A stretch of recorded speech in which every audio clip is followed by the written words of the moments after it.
एक बार की बात है, एक छोटे से गांव में एक परिवार रहता था। एक दिन जब छुट्टी के बाद टिंकू और पिंकी स्कूल से घर वापस आ रहे होते हैं। देखा, मैंने बोला था ना कि आज स्कूल में टेस्ट है, फिर तूने तैयारी क्यों नहीं की? मैंने की थी दीदी, पर पता नहीं मैं सब कैसे भूल गया। तेरा कुछ नहीं हो सकता। कल से गर्मियों की छुट्टियां हैं, तो अब हमेशा खेलता ही मत रहियो, समझा? ठीक है ना दीदी। अगले दिन कमला बच्चों को अपने पास बुलाकर उनको खाने का डिब्बा देती है। ये खाने का डिब्बा जाकर पापा को दे आओ। अब तुम्हारी स्कूल की छुट्टियां हैं, तो रोज तुम ही जाना उनको खाना देने। ठीक है माँ, ये तो अच्छी बात है। पापा जिस बगीचे में काम करते हैं, हमें वहाँ घूमने को भी मिल जाएगा। वहाँ बड़े ही सुंदर सुंदर फूल और फल लगे हुए हैं। दोनों बच्चे खाने का डिब्बा लेकर बगीचे में पहुँच जाते हैं। क्या हम यहाँ थोड़ी देर रुक जाएं? ठीक है, और किसी चीज को छेड़ना मत। और हाँ, एक और बात, ज्यादा आगे मत जाना, वो सुनसान जगह है।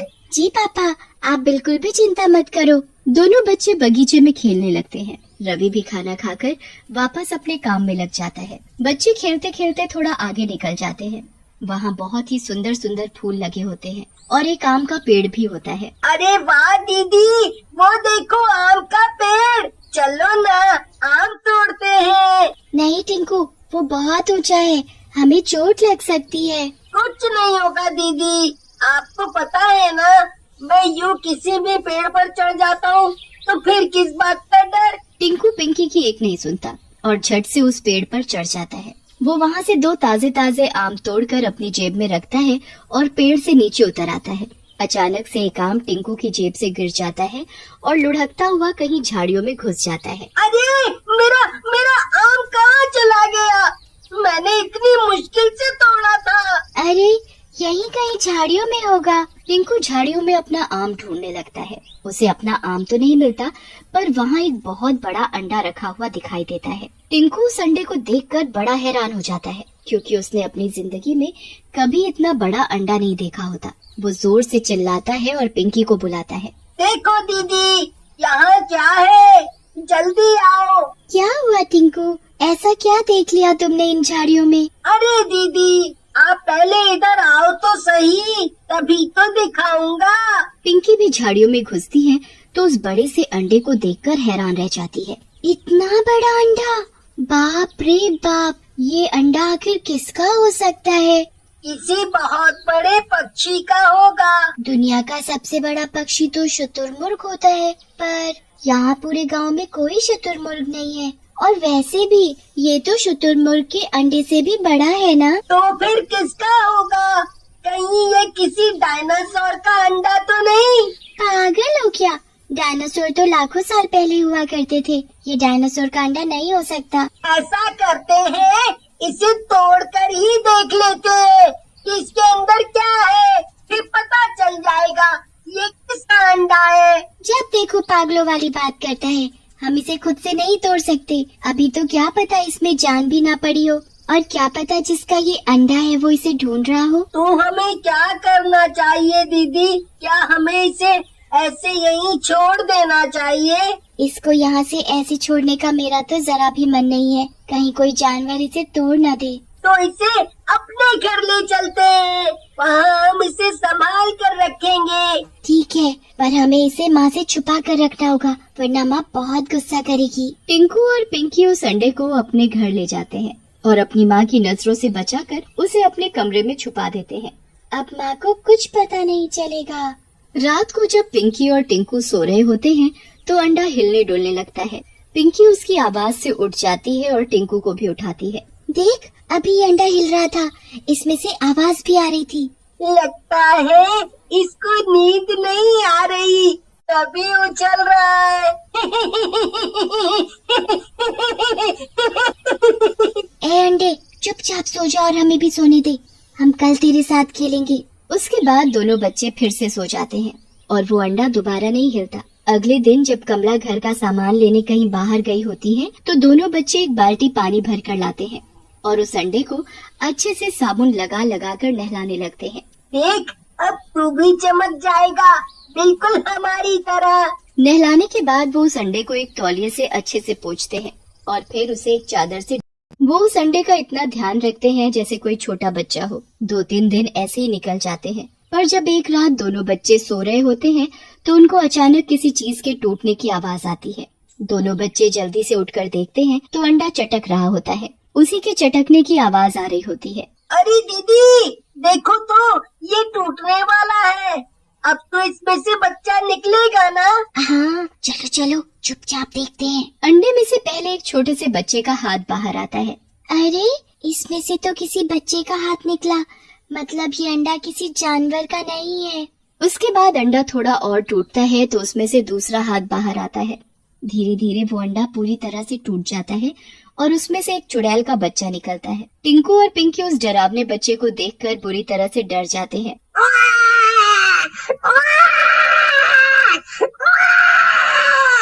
ये तो एक चुड़ैल का बच्चा है, जल्दी माँ को बताना होगा।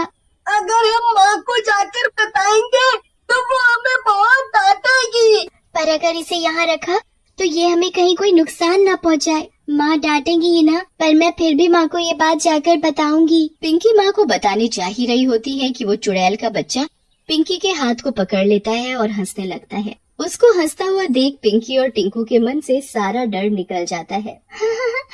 ये तो कितना प्यारा है। मुझे लगता है ये हमें कोई नुकसान नहीं पहुँचाएगा। हाँ, पर हमें जल्दी ही इसकी माँ को ढूंढना होगा। हम इसे कब तक छुपा कर रखेंगे?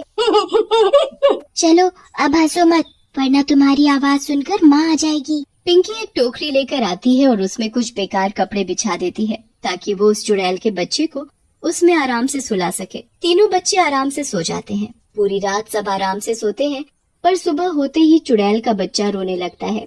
उसके रोने की आवाज से पिंकी और टिंकू उठ जाते हैं।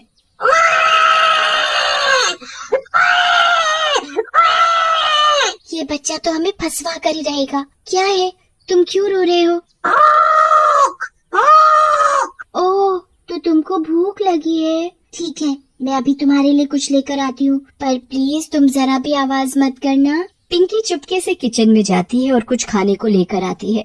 चुड़ैल का बच्चा जरा सी देर में सब कुछ खा जाता है। हे भगवान, इतना सा बच्चा इतना सब कुछ कैसे खा सकता है? दीदी, आप भूल रही हो शायद कि ये कोई मामूली बच्चा नहीं है।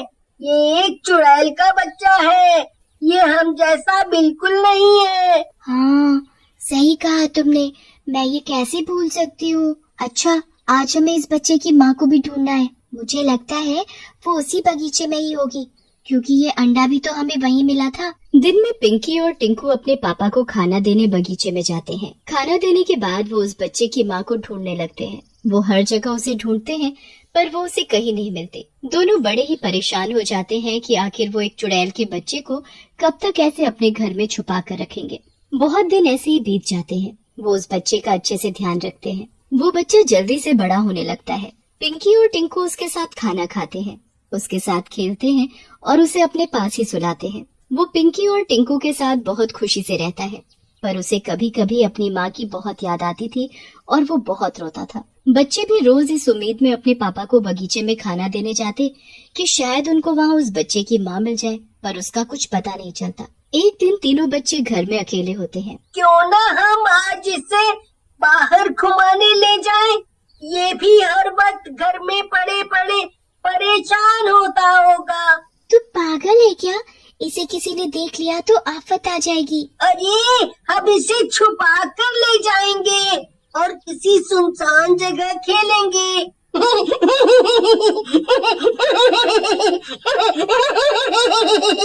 पिंकी और टिंकू बड़ी मुश्किलों से उस बच्चे को अपने साथ घर से बाहर लेकर जाते हैं।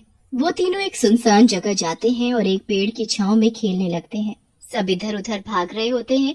कौन शोर मचा रहा है? किसने मुझे नींद से जगाया? मैं उसे जिंदा नहीं छोड़ूंगी। चुड़ैल नीचे उतरती है और टिंकू और पिंकी की गर्दन पकड़ लेती है। इतने में चुड़ैल का बच्चा वहाँ आता है और अपनी माँ को देखकर खुशी से उसके पास भागता है, और चुड़ैल भी दोनों बच्चों को छोड़कर अपने बच्चे को गले लगा लेती है। ये आपका बच्चा है क्या? ये कब से हमारे पास था? हमने आपको बहुत ढूंढा, पर आप हमको नहीं मिली। मुझे माफ कर दो बच्चों, जो मैंने तुम्हें मारने की कोशिश की। तुमने मेरे बच्चे का इतने दिन ध्यान रखा। तुम बहुत अच्छे हो। चुड़ैल को उसका बच्चा मिल जाता है और वो दोनों बहुत खुश हो जाते हैं। धर्मपुर गांव के पास एक बस स्टैंड था, जहां पर राजू नाम का लड़का रोज फूल बेचने के लिए जाया करता था। गांव से कुछ ही दूरी पर राजू का घर था, जहां पर उसने एक छोटा सा फूलों का बगीचा भी बना रखा था। रोज की तरह